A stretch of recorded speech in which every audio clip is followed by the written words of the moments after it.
You're listening to the Options Insider Radio Network, the home of the Options Podcast. For more quality options programs, visit theoptionsinsider.com or search for Options Insider Radio Network in your podcast provider of choice. Listeners can also access all of our programming through our mobile app available in the iTunes and Google Play stores. Select programs are also available via live stream at mixlr.com/options-insider. That's mixlr.com/options-insider. Don't forget to follow along with your favorite programs and submit your own questions for the hosts at twitter.com/options, stocktwits.com/options, facebook.com/theoptionsinsider, or via questions at theoptionsinsider.com.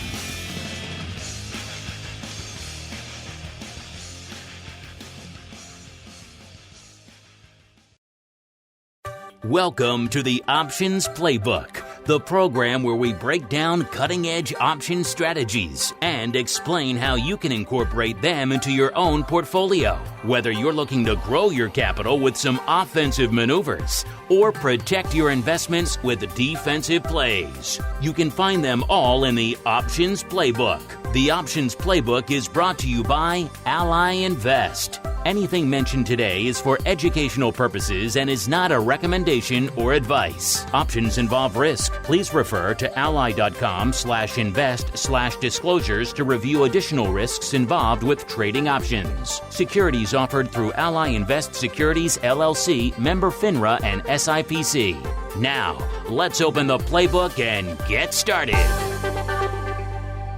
Welcome to Options Playbook Radio. I'm your host, Brian Overby, Ally Invest Senior Options Analyst and author of the Options Playbook.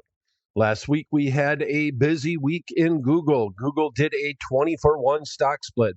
That was the theme of a lot of the podcasts that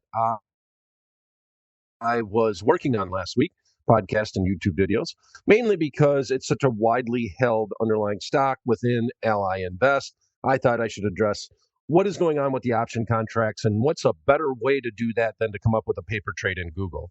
So we're going to do a little bit of a rinse and repeat because the way that I would look at Google now that it's split relative to Google before the split is way different. And this is what Options Playbook Radio is all about.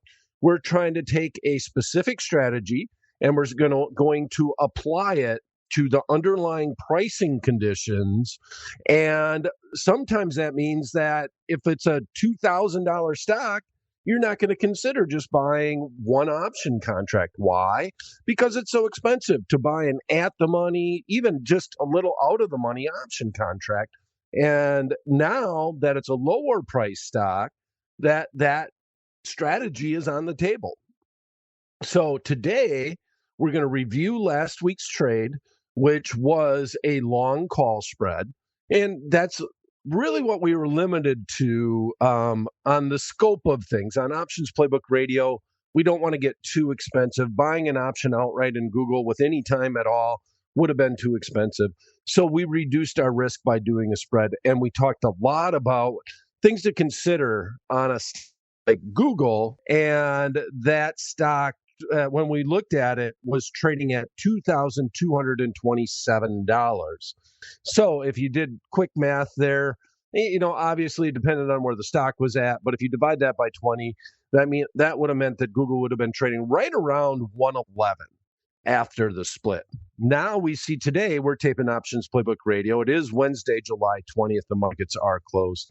We see Google trading at about $113.90, and I guess that's the exact number. The markets are closed. So $113.90. It's up about 2%. And the spread is doing pretty good. I wasn't quite sure exactly where it was going to be at, but right now on our 1-by-1 spread, we would be up approximately $300. Now we're going off of midpoints. You got to think about commissions. But as always here on Options Playbook Radio, we just talk about them as paper trades. They're not meant to be recommendations. We're trying to learn from it. And one of the biggest things that we looked at is if you were doing a spread, you want to think about what strike prices you're going to have after the split. So we really don't want to have a fraction in our strike prices. And there are a lot of fractional strikes right now because of this split. So we did the math and we decided to do the July 29th expiration. And that has a little bit to do with earnings too, but we did the July 29th expiration. And we ended up with buying the 117 strike call and selling the 120 strike call. So now in our paper trading account, we would have 20 contracts of each. It's a 20 by 20 spread. When we initially did it, the strikes were first of all, it was only one contract, and the strikes were 2,340 and 2,400.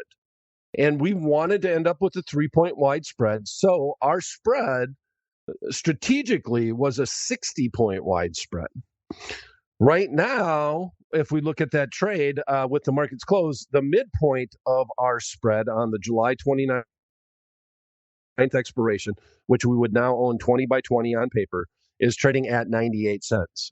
That means that if we do the math, 20 times 100 times 98, that's $1,960.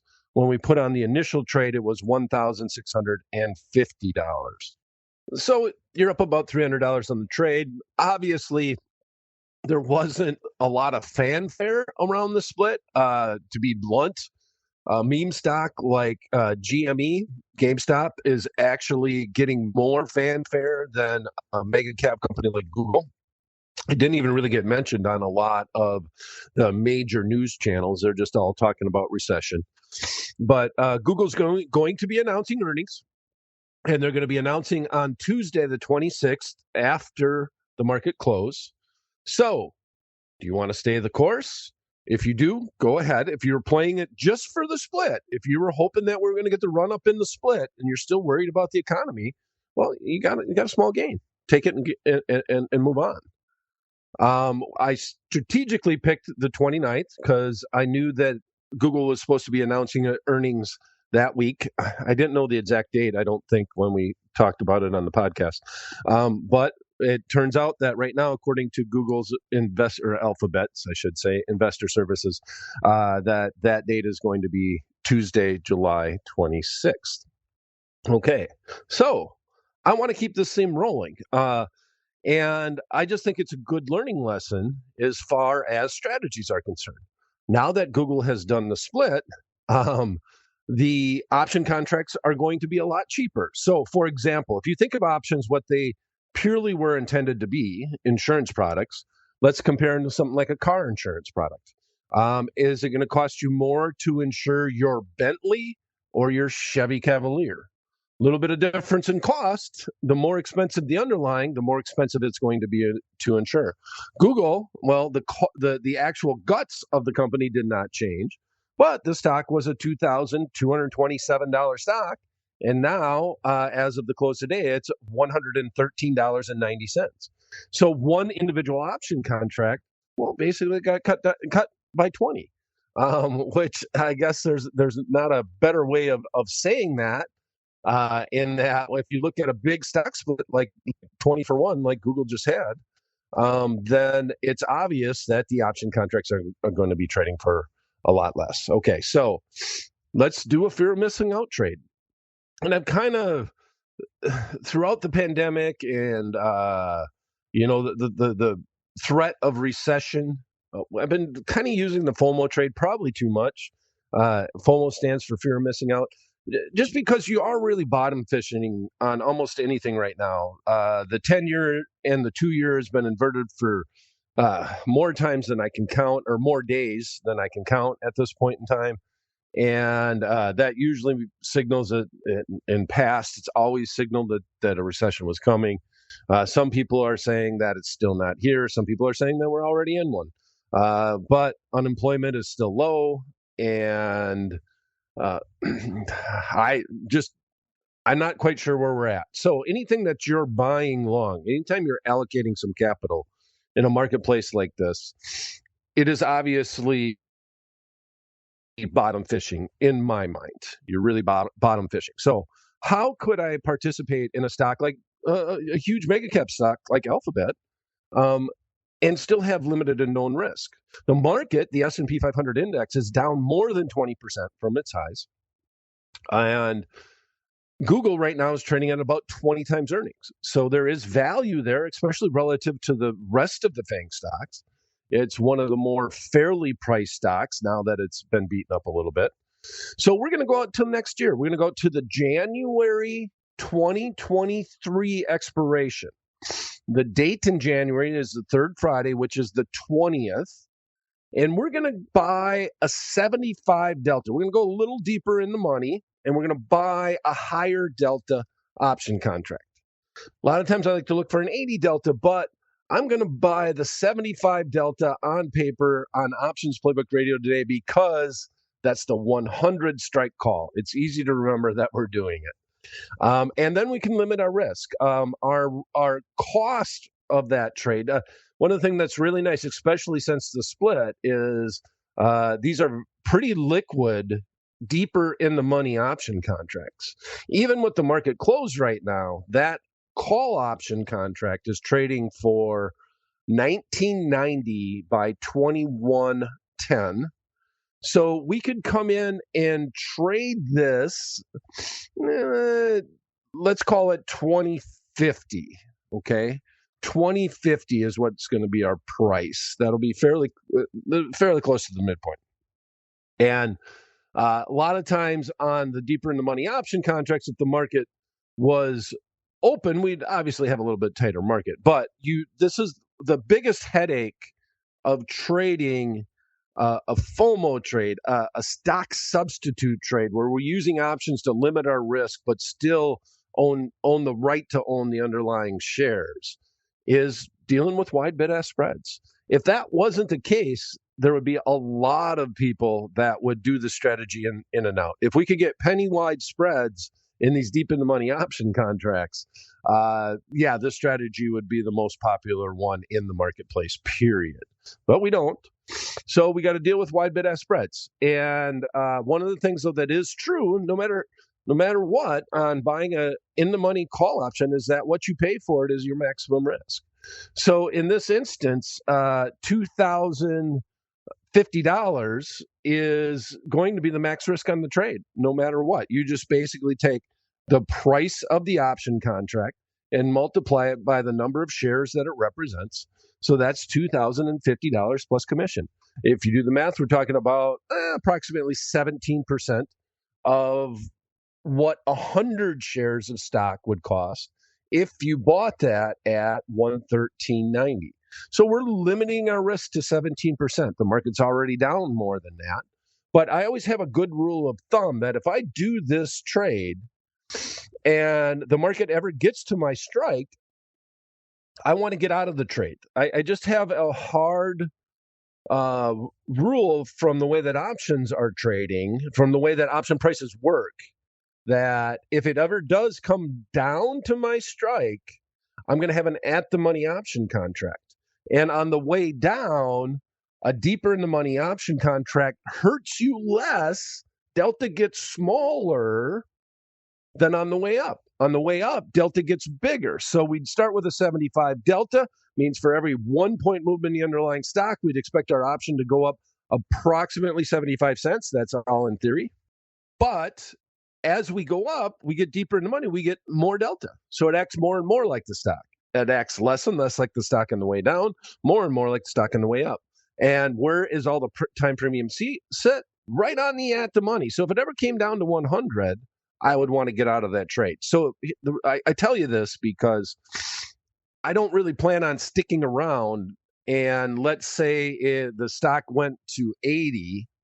I don't plan on sticking around and letting the time decay, because I'm still paying time value on this option contract, wither away, work against me.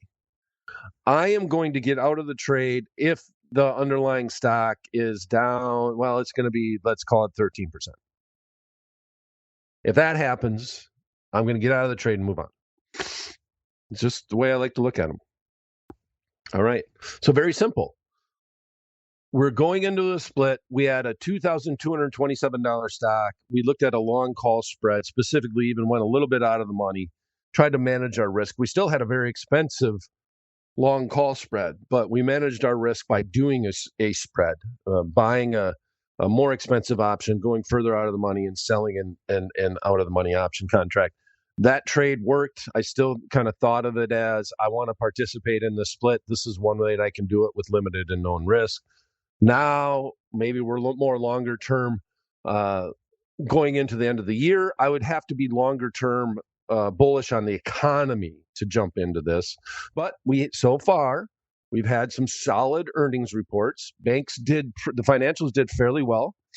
A lot of the bigger banks have announced, with the exception of J.P. Morgan. All the banks have done. It gave a little bit of a spark to the market. Let's just put it that way. And we're going to be heading into FANG stock earnings, a lot of the mega caps. It's going to be the week of the 25th. That week is the heart of the mega caps. Netflix, obviously, is the first one to kick it off. And Netflix is responding well to their earnings report. But they are still losing customers. But I guess they lost less than anticipated. So the market decided to rally on that news. And so let's look at Google. Let's look at, now we've gone through the split, want to get ahead of it going into earnings. Let's buy a stock substitute, limit our risk to a known amount, have a plan, and let's work that plan. All right. So one last time, we're looking at buying the January 20th, 2023 expiration 100 strike call in Alphabet, i.e. Google. The midpoint is right around $20.50. That's $2,050 plus commission, max risk. All right, that's going to be it for this episode of Options Playbook Radio. If you'd like to follow me on Twitter, please do so. My handle is @BrianOverby. If you have any questions you'd like us to try to address on the show, please email them to me at theoptionsguy@invest.ally.com. Thanks for listening. We'll be back at the same time, same place next week. Until then, may all the options you bought finish in the money and all the ones you've sold finish out. The Options Playbook is brought to you by Ally Invest. Anything mentioned today is for educational purposes and is not a recommendation or advice. Options involve risk. Please refer to ally.com/invest/disclosures to review additional risks involved with trading options. Securities offered through Ally Invest Securities, LLC, member FINRA and SIPC.